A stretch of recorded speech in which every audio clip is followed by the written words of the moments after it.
Hey, GCD students. My name is Kenneth Vinar, lead pastor at Grace Church in Chapel Hill. I want to take a few minutes to talk to you a little bit about the use of a creative team and how that fits into message preparation and being able to convey the Word of God in a powerful way, in a life-giving way, each and every week at your church. Let me say, first of all, who should be on your creative team? That's a very good question. I think Rick Warren said something wise once. He said pastors need help in two areas. Number one, they need administrative help, and two, they need creative help. I find that oftentimes we put pressure on pastors to be the creative geniuses, to be able to the ones that come up with the creative ideas. And I'll tell you that more than likely the most creative people are not necessarily the most pastoral people, or even the people that are on your staff at a church. And so you want to find the people that love creative ideas. You've got creative thinkers, or artistic people, or the free associated. They might not be the person that is most organized, but they think creatively, and they come up with new ideas, and they see things from a different angle, and those are the types of people you want to get on your team. Now, depending on the size of your church, of course, will make a difference. If you have a little bit of a larger church, you may be able to have a staff meeting weekly to think creatively and to think about your Sunday mornings and what you're going to do. Now, if you're a much smaller church, you go, I don't really have a staff yet. I'm just going to go church plant. Well, that's okay. You can recruit some volunteers to be part of a creative team. And you might meet monthly or something like that. And maybe able to gather to share with them some of the upcoming things that you're going to do, some of the big ideas. What you need to bring to that creative team as a leader, now listen to this, you have to know what sermon series are we going to do and what's the big idea each week. They got to know that. You got to do your homework in advance, or they kind of like sitting around. They don't really want you to show up and say, well, what do you think I should preach on? Now that's your job as a leader. You got to go pray, hear from God, get the big idea. They can take your idea and make it better. They can creatively add stories and things like that, but I do want to encourage you, you can go get that. Maybe with your pastoral team, but that's not necessarily the creative team. So what about a new pastor? You say, well, I'm just starting out, I don't have much of a creative team. Let me encourage you in this area is feel free to go and get ideas from other people. You do not need to be super creative on your own. There are great resources out there.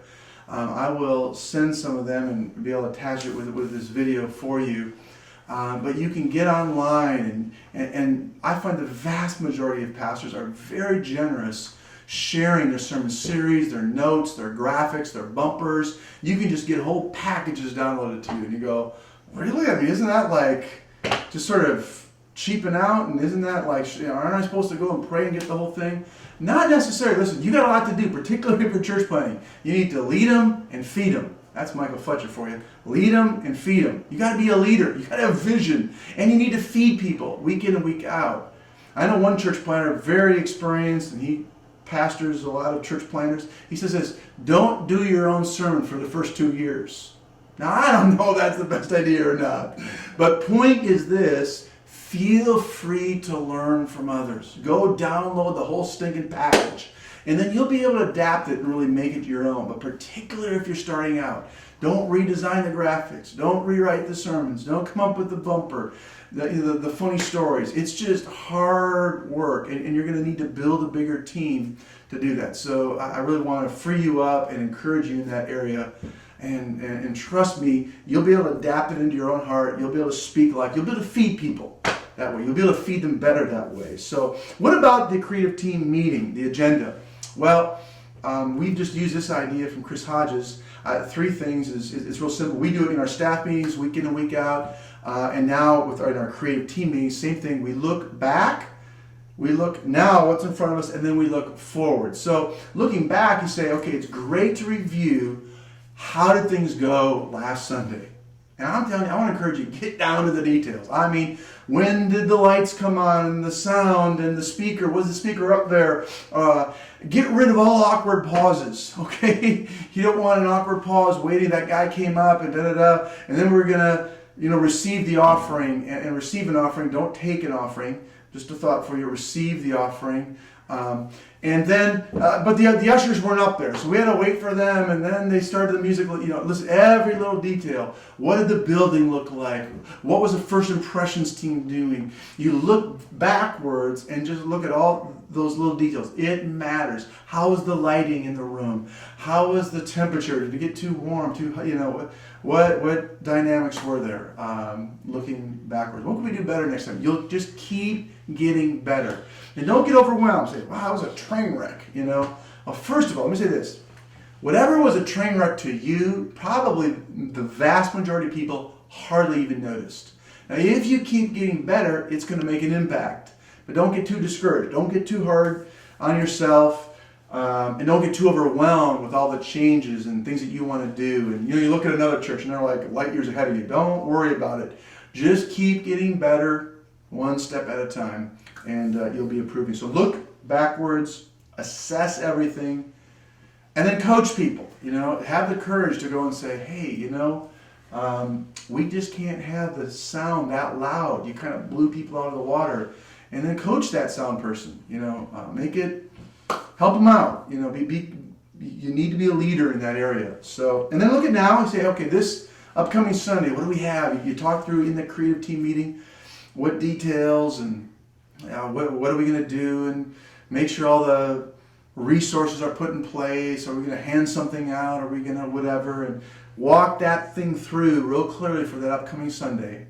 And then the fun part is as you look forward, that's the creative genius. That's the brainstorming type. You say, okay, now we got this sermon series coming up and then that one. And okay, now what are the big ideas? Okay, we got this big idea for that Sunday. And now how can we hammer that point home? How can we make it memorable? What story could we tell? What video could we put in? What can we do to enhance that message? And I like to think of it this way. Every week you want to throw a little curveball. It doesn't have to be big, world-changing or whatever, but you want it fresh for people. We're coming into the presence of God.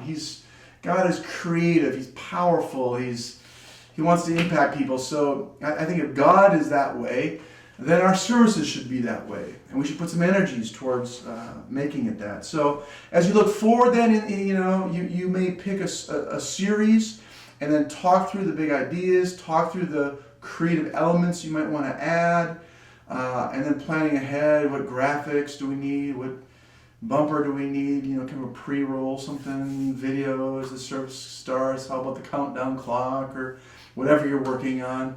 And then just make sure as you're talking futuristically there that there's a real freedom to brainstorm. I'm a planner. I want to think, and sometimes people start sharing ideas, particularly if you're the leader. Don't squash people right away, right? You may have a regional one in your mind where you think, that's not going to work. But don't say it, right? Just create an environment where everybody can share their ideas, and your initial reaction, that's not a good idea. Actually, it might turn out to be a good idea. Just, give it space, give it time to marinate. And then in a creative meeting, I like to think 95% of the ideas we're going to flush, okay? But 1 out of 20, we're going to kill it. It's going to be a great idea. And so get lots of ideas on the table. And sometimes you'll come up with a good idea that doesn't work in this series, but will work later, something like that. So you keep bringing it all together like that. Just a few pieces of advice, two closing thoughts is this. Number one, have fun. Have fun in your creative team meetings. Have fun on your Sunday mornings. I know there's more than excellence and just doing it perfectly. People are looking for authenticity. They're looking for real people. And so don't get too stressed out about doing it all perfectly. If there's mistakes, joke. When there are mistakes and the technology doesn't work right, and when that stuff happens, listen, take it in stride, laugh and joke, go with the flow, have fun. Don't take yourself too seriously. Create a fun environment. And then the second piece of advice is this: just hit singles. Rick Warren said that once. He said, don't try to hit a home run every week. Just keep hitting singles. And I think that's really good. Like some Sundays you might hit a home run. Easter Sunday, Christmas, kickoff for the fall. You go, this is an A+ Sunday. We're going to, pull out all the stops. We're going to make it great, and, we're going to give out T-shirts, and, we're going to go for it. But listen, you can't do that every week, and you're not supposed to. Some weeks it's just the family gathering together, and you're just sort of pastoring people and giving them some wisdom and enriching their lives. And so just keep hitting singles, and you'll move the ball down the field. You'll be reaching people, and you'll be building their lives. So God bless. Best to you. Thanks.